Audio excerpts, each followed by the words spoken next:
तर नाशिकमधील भोंदू अशोक खरात प्रकरणी चर्चेत आलेले नाशिकचे आयजी दत्तात्रय कराळे यांची बदली झाली आहे।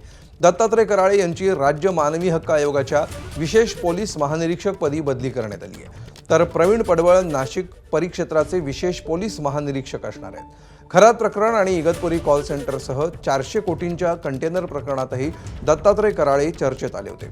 दत्ता कराळेंची बदली नाही, निलंबन व्हायला हवं होतं असं अंजली दमान यांनी म्हटलं आहे।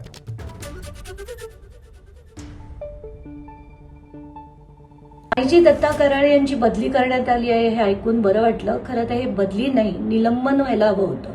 कारण त्यांच्या विरुद्ध अशोक खरातांच्या प्रकरणामध्ये आपण तो व्हिडिओ बघितला ज्याच्यात ते त्यांच्या मंचावरनं भाषण देत होते। खरं तर एका आयजी पदावर असलेल्या व्यक्तीने असं करणं अतिशय चुकीचं आहे। खरात प्रकरण सोडून सुद्धा आयजी दत्ता कराळेंवर अनेक आरोप आहेत, एक सिरियस सीबीआय एन्क्वायरी देखील चालू आहेत आणि कुठेतरी मला असं वाटतं की हे सगळे भ्रष्ट ऑफिसर्स जे आहेत त्यांना या मोठ्या पदांमधनं काढलं पाहिजे।